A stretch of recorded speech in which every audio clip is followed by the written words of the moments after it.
Bueno, le damos la bienvenida a Bernardo Luján de Concertación Empresarial. Vamos a hacer un paréntesis en un tema muy interesante que hemos venido tocando las últimas semanas y es cómo usted puede someterse a la ley de insolvencia para pagar las deudas. Pero como por estos días las empresas se están reuniendo y están haciendo juntas y asambleas de accionistas, pues es un tema bien interesante. Bernardo, bienvenido. Y de una vez feliz cumpleaños porque sabemos que usted cumple años próximamente.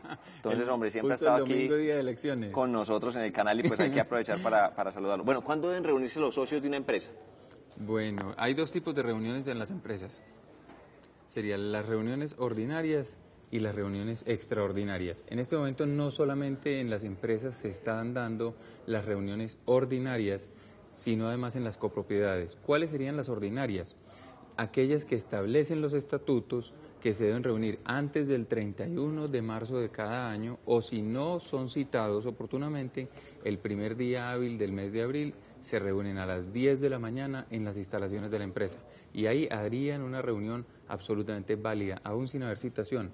Entonces, las empresas donde no haya habido citación en estos días, los socios pueden ir muy puntuales a las 10 de la mañana, están allá y se sientan y hacen asamblea. Tienen todo el derecho a hacerlo. Esas reuniones se llamarían por derecho propio. Entonces, son asambleas ordinarias, extraordinarias y dentro de las ordinarias estarían las de derecho propio. Bueno, esas asambleas ordinarias, hablemos de ellas primero. ¿Qué se hace en estas reuniones? ¿De qué se habla en esas reuniones?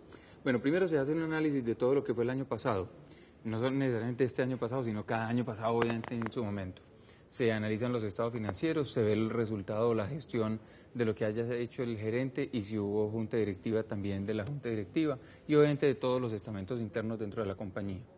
Entonces, ¿qué se hace? Se miran estos estados financieros, se aprueban o no se aprueban, se mira la gestión de cada una de estas personas, se llevan a cabo una serie de nombramientos, no se nombra al gerente porque el gerente es nombrado por la junta directiva, salvo que no haya junta directiva y en ese caso lo nombra la asamblea. Y si hay junta directiva, se lleva a cabo, obviamente, la reunión de las planchas, de las personas que vayan a estar en la junta directiva y se realiza la votación, lo mismo que el revisor fiscal. Entonces, hay una serie de nombramientos que igual no se tienen que remover, se pueden simplemente reelegir. Bastaría simplemente con saber cuáles son las personas que están, cuáles son las que se quieren remover o reemplazar y llevar a cabo los nombramientos. Bueno, vamos por partes. El tema de las utilidades. Cuando hay utilidades en las empresas, después de esta reunión, ¿se le puede ya repartir esas utilidades a los socios o cómo se maneja eso? Eso es justamente el tema de los estados financieros. No solamente entonces sería revisar qué fue lo que se hizo, sino ver cuánto nos quedó. Entonces, como el campesino que decía que le estaban enseñando a hacer contabilidad, entonces le decían, esta es la columna del debe, haber y saldo. Dijo, no, es que tiene que haber saldo. Entonces, eso es lo que pasa en los estados financieros nuestros. Y es, cuando se tiene, o como decía mi papá, el que paga lo que debe sabe lo que tiene. Ese patrimonio a veces queda positivo, se llamarían utilidades en el resultado pues, del ejercicio y se pueden distribuir a los socios. No siempre se tienen que distribuir. Las utilidades es muy distinto, a veces se confunden desafortunadamente, con el flujo positivo que yo tenga en mi caja.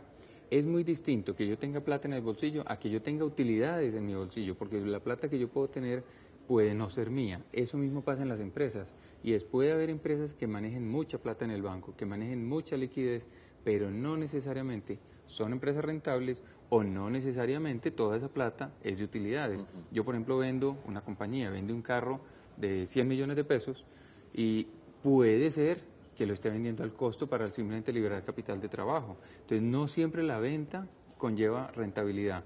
Las utilidades que genere un negocio primero se deben analizar anualmente para poderlas repartir a los socios. ¿Qué hay si de pronto usted y yo tenemos una empresa y todos nuestros camarógrafos acá tenemos una empresa y queremos repartir los dividendos, pero unos dicen que sí lo repartamos y otros dicen que no? ¿Cómo se maneja ese tema? Primero, para eso están las votaciones. Entonces, en las votaciones y específicamente en las votaciones de dividendos no las decide la mayoría. Hay muchas, incluso por ley, se establece que la mayoría de en las sociedades, el famoso 51% o 50 más 1 realmente, pero que la gente comúnmente habla del 51, es cuando la mayoría de las acciones o de los socios deciden que se repartan utilidades, se reparten. No, en este caso no es así. Debe ser el 78% mínimo, en las sociedades anónimas específicamente. Si el 78% decide que se repartan las utilidades, se repartirán en la proporción en que ellos determinen. Pero si no se cumple ese porcentaje, se deben repartir mínimo el 50% de las utilidades líquidas. Entonces, si no se tiene ese porcentaje, debe haber repartición de utilidades. Lo que pasa es que el 78, 80 o 90% puede decidir no repartir utilidades y en ese caso obviamente será una decisión válida. Pasa en muchas empresas que muchos años o durante algunos años no reparten utilidades y es una decisión legal. Simplemente lo que habrá que ver también es en el tiempo, cuánto tiempo llevan, y valga la redundancia, cuánto tiempo llevan sin repartir utilidades, porque también un principio general de una inversión de una persona en una sociedad es la expectativa que se tiene de la generación de utilidades, mucho más cuando las ha habido y de pronto en el tiempo que lleva no se han decretado las utilidades. Bueno, ¿y esos dividendos se deben entregar de una vez o cómo se pueden pagar esos dividendos? Se pueden pagar de muchas formas.